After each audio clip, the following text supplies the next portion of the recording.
3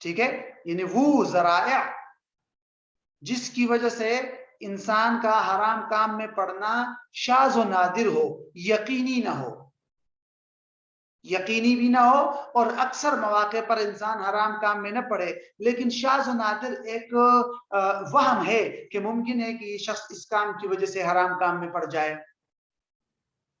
تو اس کو تقریباً تمام علماء کہتے ہیں کہ اس ذرائع کو منع نہیں کیا جائے گا، ان پر حرام کا حکم لاگو نہیں ہوگا۔ مثال کے طور پر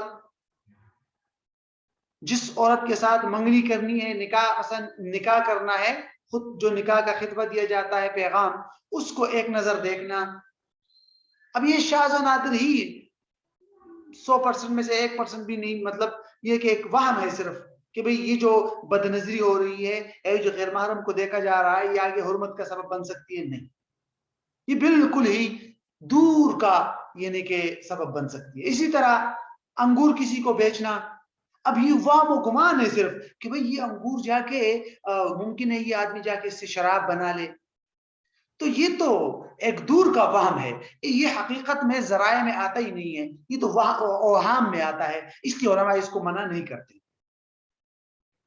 نمبر 2، دوسری اقسام ان ذرائع کی ہے جو کثرت سے خرابی اور حرام کام کا سبب بن جائے۔ کثرت سے کا کیا مطلب ہے؟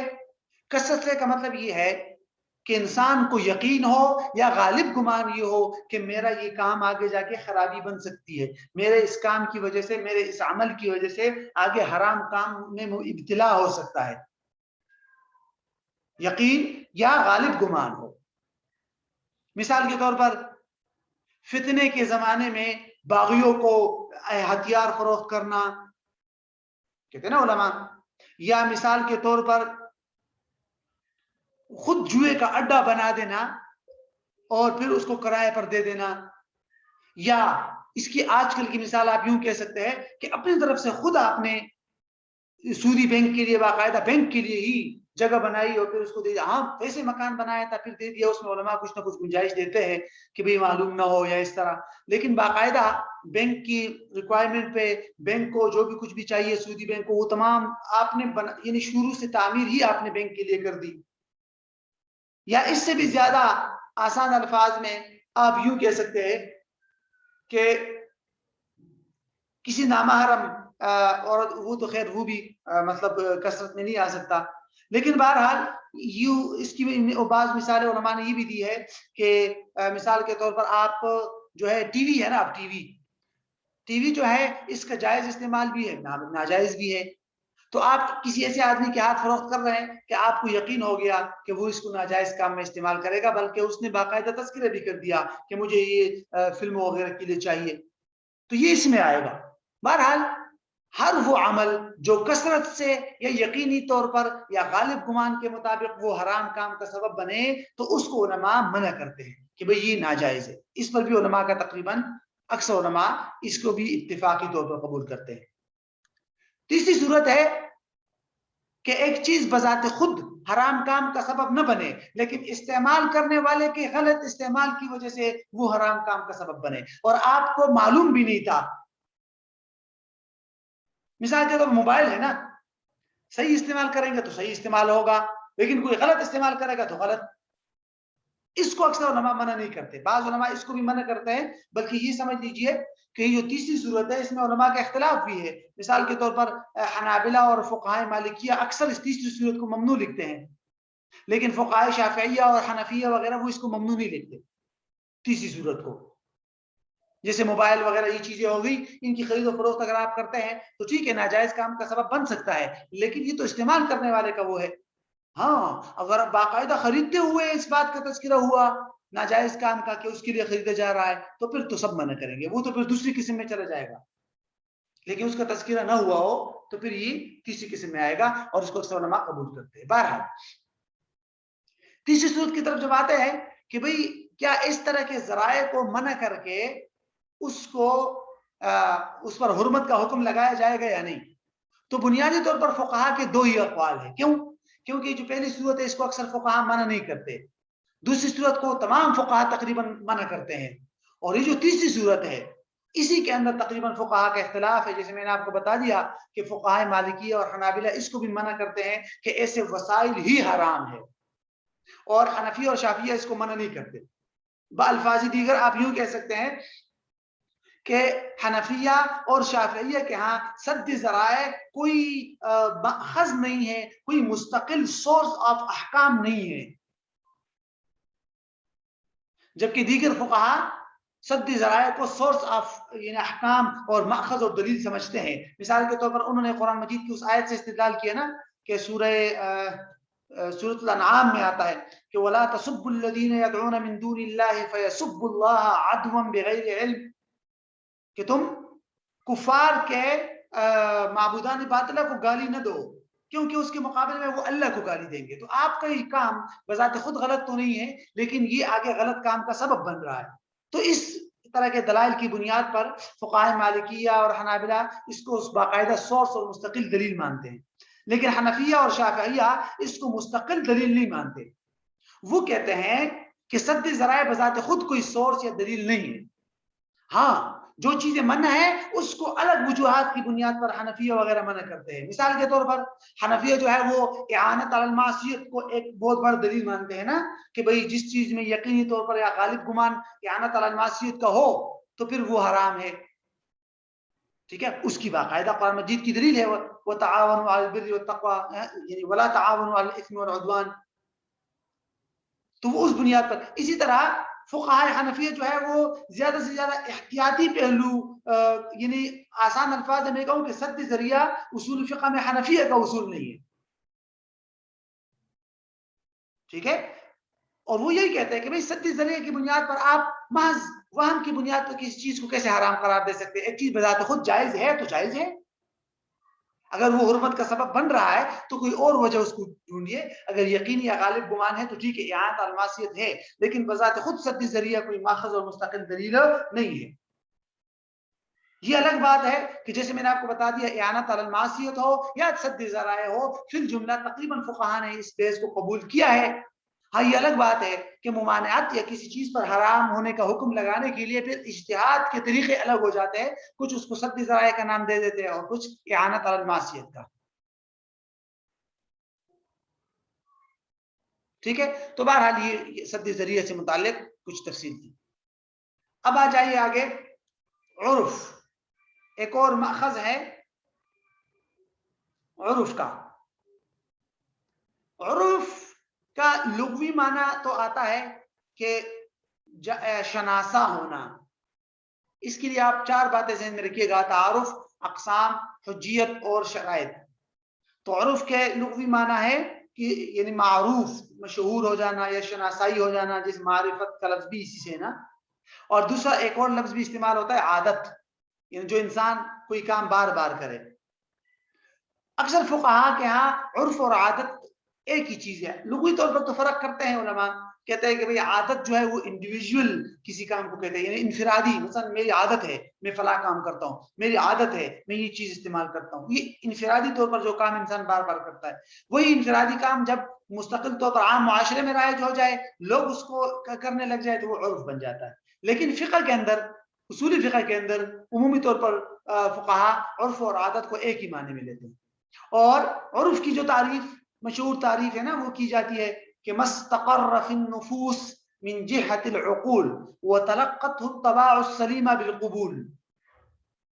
یعنی وہ کام، وہ چیز، وہ عمل جو عقل کی جہت سے لوگوں کے نفوس میں قرار پکڑ لے اور عام سلیم طبیعت ہے اس کو قبول کر لے. آسان الفاظ میں آپ اس کی تعریف یوں کر سکتے ہیں کہ بھئی عام معاشرے کے اندر رائج کوئی عمل، کوئی کام یا کوئی بھی چیز جس کو لوگ بار بار کرتے ہو تو اس کو کہتے ہیں عرف. ٹھیک ہے، یعنی عام زندگی میں لوگ جو کام بار بار کرتے ہوں اس کو عرف کا نام دیا گیا ہے. بہرحال اصول افتاء کی کتاب میں جو اس کی تعریف کی جاتی ہے وہ میں نے آپ کو بتا دی کہ مستقر فی النفوس من جہت العقول وتلقته الطباع السلیمہ بالقبول. یعنی سلیم طبیعت اس کو قبول کر لے اور عام عرف عادت کے مطابق اس کو اختیار کر لے، اس پر عمل کرنے لگ جائے تو اس کو کہتے ہیں عرف. اچھا، دوسری بات عرف کی اقسام.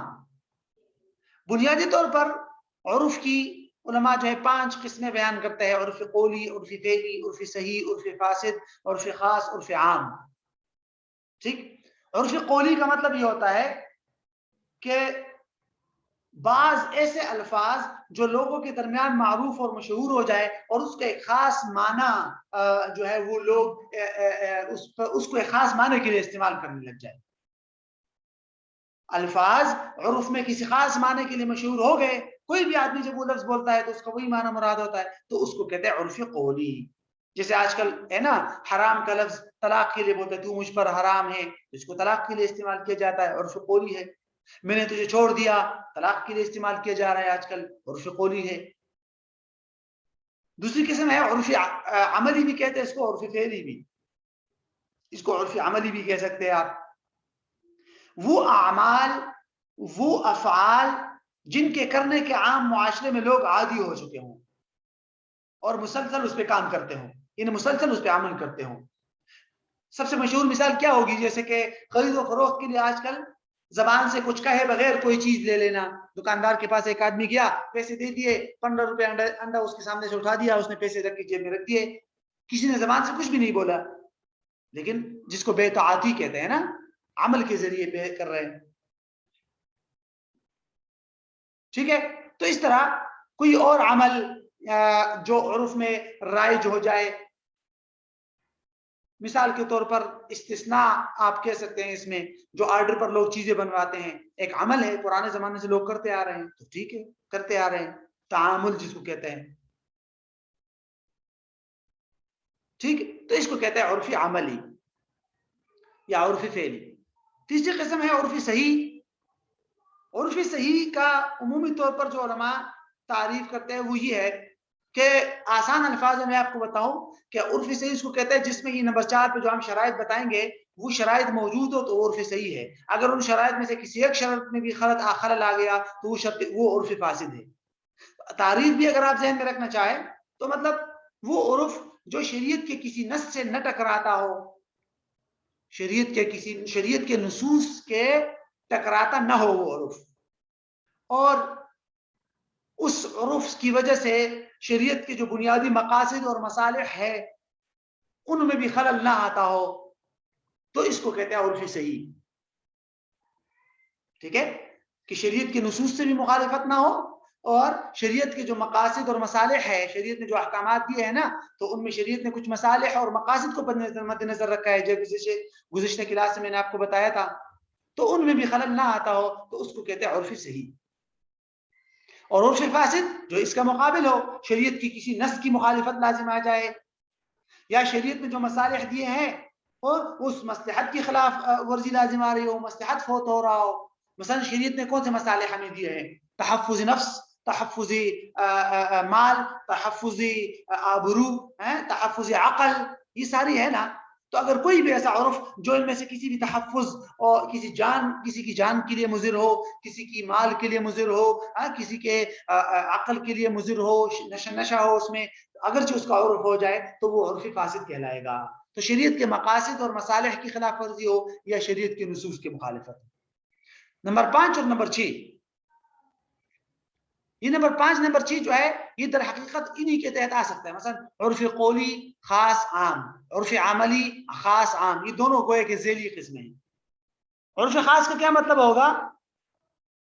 عرف خاص کا مطلب یہ ہوگا کہ جس پر کسی خاص گروہ نے عمل کرنا شروع کر دیا ہو، یعنی وہ عرف محدود ہو چند لوگوں تک یا ایک شہر تک، اکثر یا تمام لوگوں نے یا اکثر لوگوں نے اس کو اختیار نہ کیا ہو، بعض لوگوں نے اس کو اختیار کیا ہو.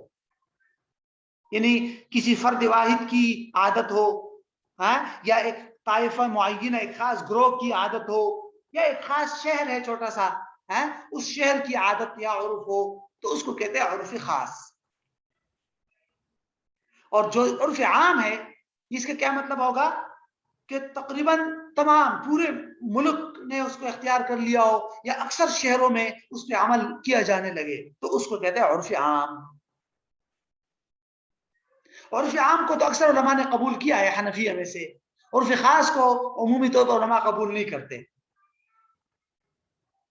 ٹھیک ہے، اب آتے ہیں ہم ذرا عرف کی حجیت کی طرف کہ کیا عرف باقاعدہ مستقل مأخذ اور دلیل ہے یا نہیں. اس بارے میں مشہور اقوال دو ہے. پہلی رائے فقہائے حنفیہ، مالکیہ اور کچھ حنابلہ کی ہے، جیسے علامہ ابن قیم رحمہ اللہ. ان حضرات کی رائے یہ ہے کہ بھئی عرف بھی باقاعدہ مستقل دلیل ہے، مستقل سورس ہے اور باقاعدہ حجت شرعی ہے. انہوں نے بہت سارے دلائل سے استدلال کیا. کچھ قرآن مجید کی آیات ہے جیسے خذ العفو وأمر بالعرف، اور کچھ احادیث ہے جیسے ما رآہ المسلمون حسن فهو عند اللہ حسن. بہرحال، اور اسی سے پھر فقہائے حنفیہ نے کئی قسم کے فقہی قواعد بھی مستنبط کیے ہیں. العادۃ محکمۃ، المعروف عرفا کالمشروط شرطا. ٹھیک ہے، اس طرح کے جو قواعد ہیں، فقہی قواعد. دوسری رائے جو عمومی طور پر فقہائے شافعیہ اور اکثر حنابلہ کی طرف منسوب کی جاتی ہے، وہ کہتے ہیں کہ عرف کوئی مستقل سورس نہیں ہے، کوئی مستقل دلیل نہیں ہے. ہاں، اگر شارع نے خود کسی قرآنی آیت میں یا حدیث کے اندر کسی عرف کا تذکرہ کر دیا اور اس کو معتبر قرار دیا اور یہ معلوم ہو گیا کہ بھئی اس حکم میں عرف کا ایک مستقل کردار ہے، تو ٹھیک ہے، اس عرف کی وجہ سے احکام میں چینجنگ وغیرہ آ سکتی ہے، لیکن الگ سے مستقل طور پر عرف کوئی حجت، کوئی دلیل نہیں ہے. ٹھیک ہے، یہ تو اس سے متعلق. اب شرائط دیکھتے ہیں، پھر شرائط کے بعد ایک دو چھوٹی چھوٹی باتیں. عرف کو جن فقہاء نے مستقل دلیل مانا ہے، انہوں نے عرف کے لیے الگ سے کچھ شرائط طے کی ہیں. مثال کے طور پر پہلی شرط تو یہ ہے کہ عرف کی وجہ سے شریعت کے کسی بھی نص کی مخالفت لازم نہ ہے. کوئی کسی قرآنی آیت کی مخالفت لازم نہ ہے، کسی حدیث کی مخالفت لازم نہ ہے، یعنی نصوص کی مخالف نہ ہو وہ عرف.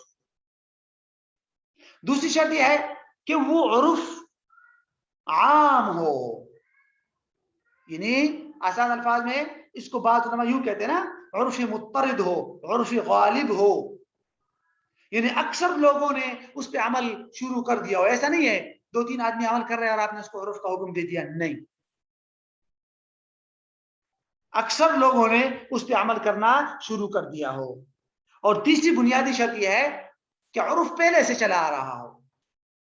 یہ نہیں ہے کہ آج کوئی کسی حکم کو آپ عرف کی بنیاد پر کوئی حکم لگا رہے ہیں اور وہ عرف ابھی وجود میں ہی نہیں آیا، بلکہ آپ کہہ رہے ہیں کہ بھئی مستقبل میں یہ عرف آ سکتا ہے، اس لیے ابھی سے یہ حکم جاری کر دیں. نہیں، ایسا نہیں ہو سکتا. عرف وجود میں آ گیا، اس کے بعد آپ اس کی بنیاد پر احکام میں تبدیلی وغیرہ کر سکتے ہیں.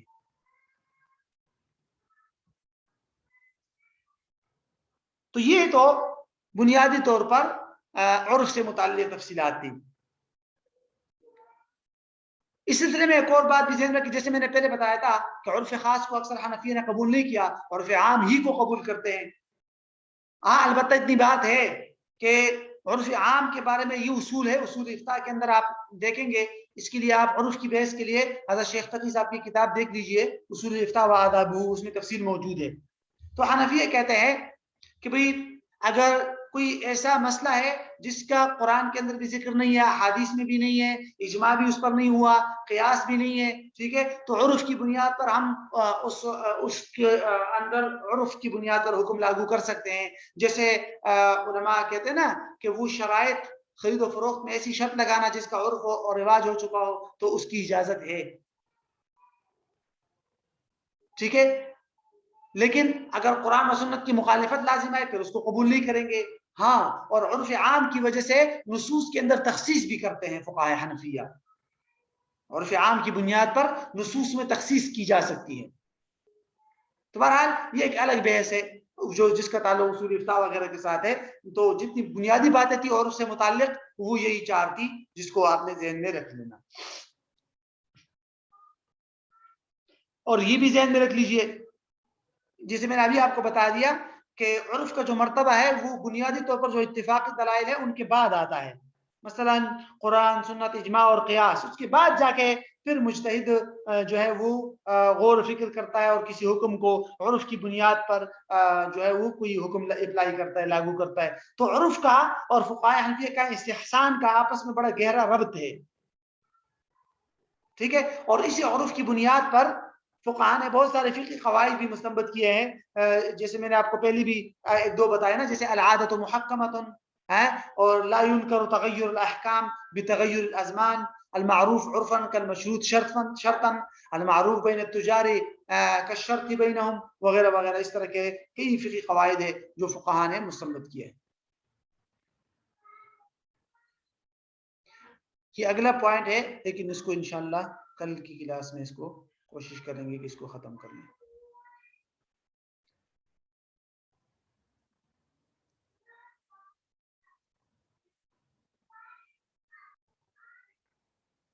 تو یہ اگلے والا جو ہے اس کو دیکھ لیتے ہیں، قول صحابی۔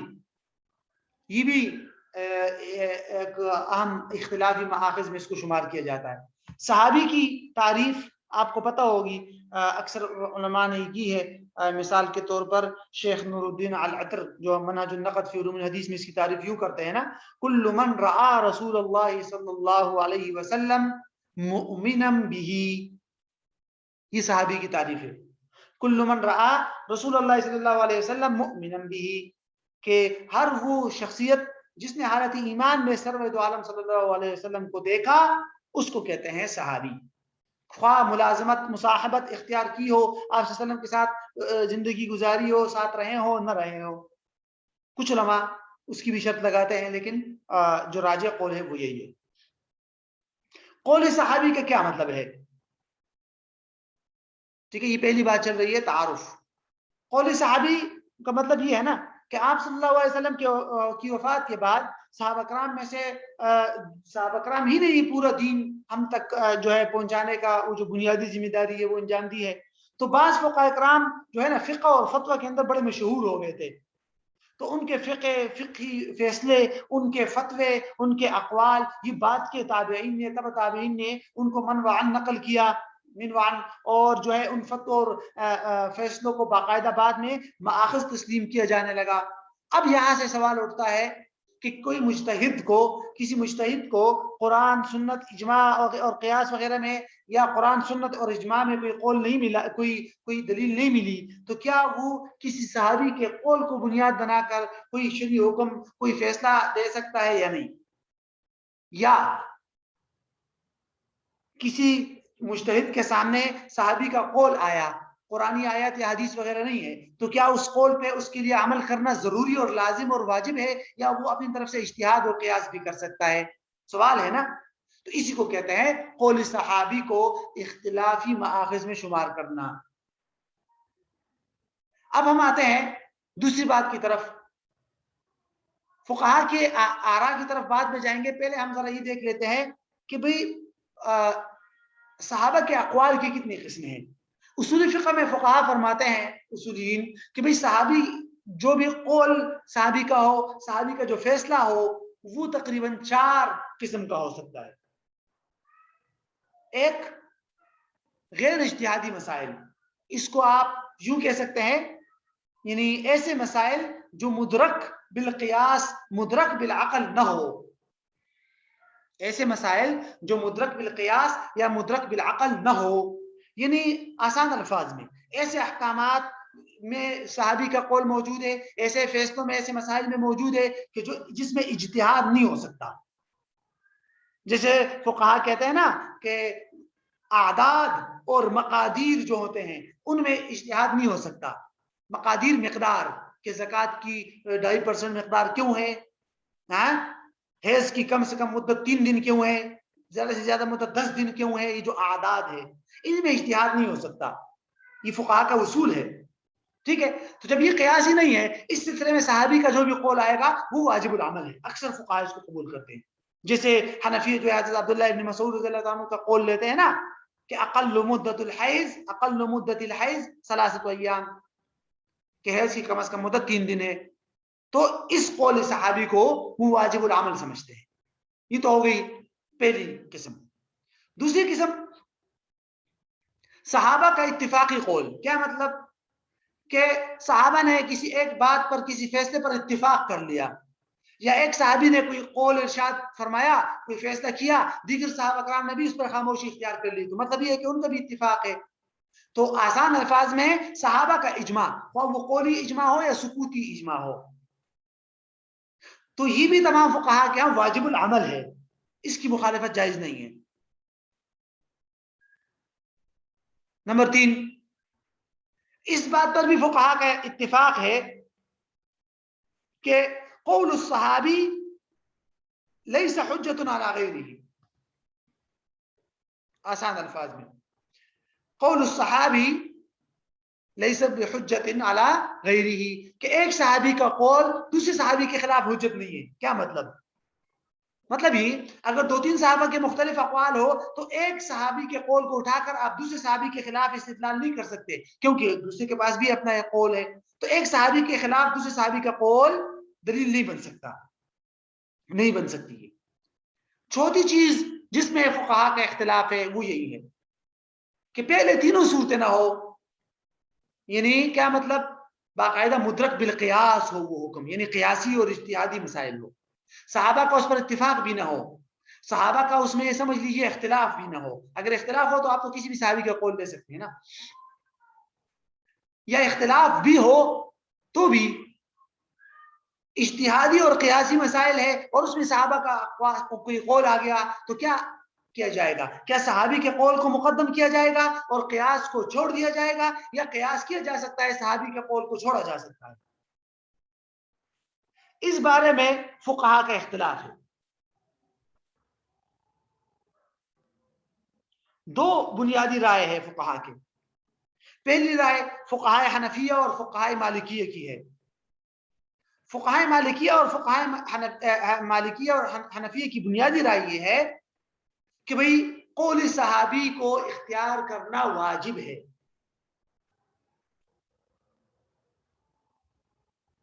ٹھیک ہے، بلکہ یہ اصول ہے، یہ باقاعدہ حنفیہ کے بڑی بڑی اصول فقہ کی کتابوں میں، توضیح تلوی وغیرہ، اصول السرخسی وغیرہ میں باقاعدہ یہ موجود ہے کہ قول الصحابی یقدم علی القیاس۔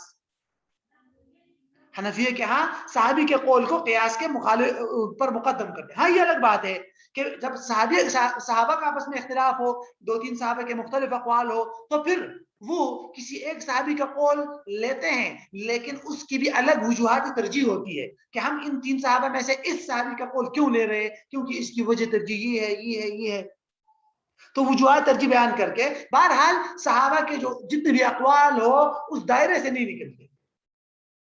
بنیادی طور پر حنفی اور مالکیہ کی رائے ہے۔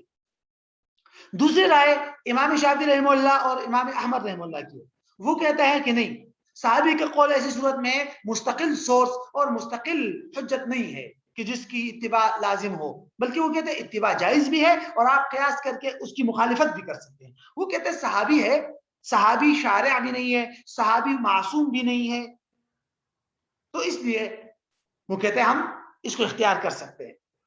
لیکن حنفیہ اور مالکیہ عمومی طور پر ان کی رائے یہ ہے کہ بھئی صحابی کا قول اگرچہ جیسا بھی ہو لیکن اس میں خطا کا احتمال کم ہے، تو اسی لیے اس کو اختیار کیا جائے گا۔ تو بہرحال یہ ہے بنیادی طور پر قول صحابی کی تفصیلات۔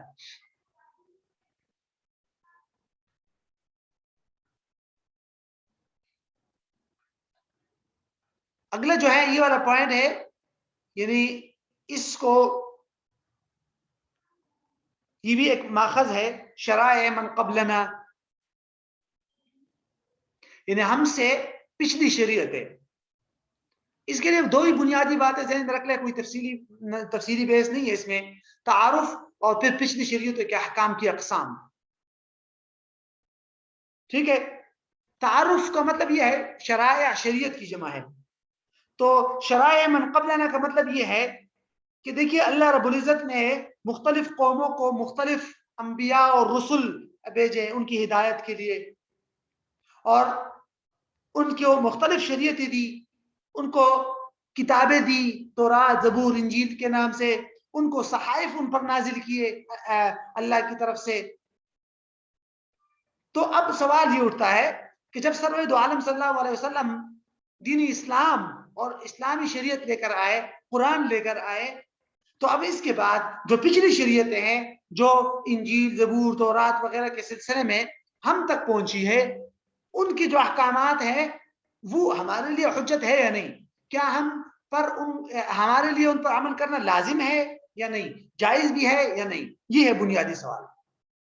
اس سوال کے جواب کے لیے ہم دوسرے نقطے کی طرف آتے ہیں کہ پچھلی شریعتوں کے جو احکامات ہیں وہ 4 قسم کے ہیں۔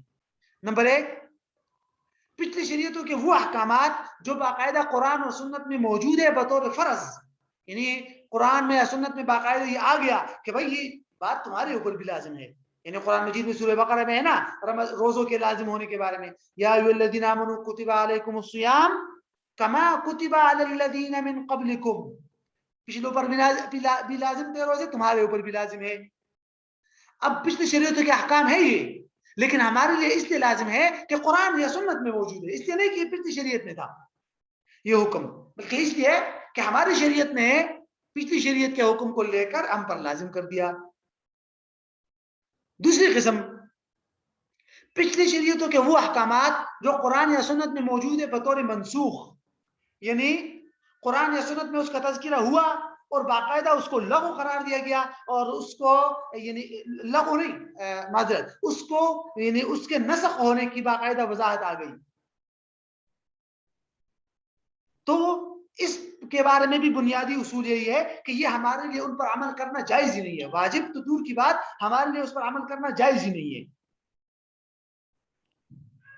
مثلا پچھلی شریعت میں تھا نا قتل النفس للتوبہ، توبہ کے لیے نفس کو قتل کیا جانا، اسی طرح اور بھی کپڑوں پر نجاست لگ جاتی تھی تو اس کو کاٹ لیتے تھے، ٹھیک ہے۔ اسی طرح قرآن مجید کی وہ ایک آیت ہے سورہ انعام کی جس میں یہ آیا ہے کہ بھئی مجھ پر جو ہے یہ چیز کوئی بھی چیز حرام نہیں ہے، یعنی کہ چربی، یعنی قرآن مجید میں ایک آیت ہے وہ کس طرح حرمنا علیہم شحومہما الا ما حملت ظہورہما او الحوایا او ما اختلط بعظم، کہ بھئی پچھلی جو شریعت کے لوگ تھے ان پر جو چربی وغیرہ لازم کی گئی تھی حلال جانوروں کی، وہ ذالک جزیناہم ببغیہم، ہے نا اس طرح کے الفاظ کہ یہ ان کی سرکشی کی وجہ سے تھا۔ قل لا اجد فیما اوحی، یعنی اب جو ہے یعنی آیت میں یہ ہے کہ یہ چیزیں ہمارے لیے حرام نہیں ہیں، تو بہرحال اس کو منسوخ کر دیا گیا کہ جو چیزیں ہم نے پچھلوں پر لازم کی تھی آپ کے لیے وہ یعنی کہ وہ لازم نہیں ہے، تو ان پر یعنی ہم عمل نہیں کریں گے۔ تیسری قسم جو ہے ان احکامات کا ہے جس کا قرآن و سنت میں کوئی تذکرہ نہیں ہے، نہ قرآن میں اس کا تذکرہ ہے نہ سنت میں، ٹھیک ہے۔ یہ بنیادی طور پر یہ جو تیسری قسم ہے کہ جس کا قرآن و سنت میں کوئی ذکر نہ ہو، اس کے بارے میں علماء کا بنیادی اصول یہ ہے کہ لا نصدق ولا نکذب، کہ نہ ہم اس کی تصدیق کریں گے نہ تکذیب کریں گے، اور نہ ہی وہ ہماری شریعت کا حصہ ہے، نہ ہم اس پہ عمل کریں گے، کیونکہ وہ سچ بھی ہو سکتا ہے، وہ جھوٹ بھی ہو سکتا ہے، لوگوں نے تحریف کر دی ہے، تو وہ ہماری شریعت کا حصہ نہیں ہے۔ نمبر 4، جو قرآن و سنت میں موجود ہے لیکن قرآن و سنت میں باقاعدہ وضاحت نہیں ہے کہ بھئی یہ چیز تمہارے اوپر فرض ہے یا تمہارے لیے منسوخ ہو چکی ہے، اس بات پہ کوئی وضاحت موجود نہ ہو، اسی قسم میں فقہا کا اختلاف ہے۔ پھر کچھ فقہا مثال کے طور پر حنفیہ، حنابلہ اور بعض مالکیہ وہ کہتے ہیں کہ بھئی ان پر عمل کرنا ضروری ہے، کیوں؟ قرآن میں آ گیا، سنت میں آ گیا اور خاموشی ہے، تو اس کا مطلب یہ ہے کہ اب قرآن و حدیث کا حصہ ہے، وہ جب حصہ ہے تو ہم عمل کریں گے۔ جیسے قرآن مجید میں آتا ہے نا وَكَتَبْنَا عَلَيْهِمْ فِيهَا أَنَّ النَّفْسَ بِالنَّفْسِ وَالْعَيْنَ بِالْعَيْنِ وَالْأَنْفَ بِالْأَنْفِ وَالْأُذُنَ بِالْأُذُنِ وَالسِّنَّ بِالسِّنِّ، کہ ہم نے پچھلے شریعتوں پر یہ لازم کیا تھا، لیکن ہمارے حق میں کیا ہے؟ کوئی وضاحت نہیں۔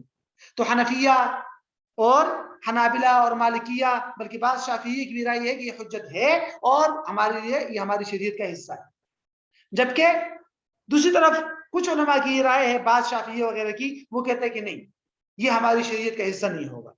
لیکن پھر فقہاء نے اور اصولیین نے اس کا نتیجہ یہ نکالا ہے کہ بھئی یہ جو چوتھی قسم ہے اس میں اختلاف ہو ہی نہیں سکتا، کیونکہ قرآن و سنت میں پچھلی شریعتوں کے جو بھی احکامات آئے ہیں تو دیگر دلائل کی روشنی میں ان کی فرضیت یا ان کی منسوخیت کا علم ہو جاتا ہے.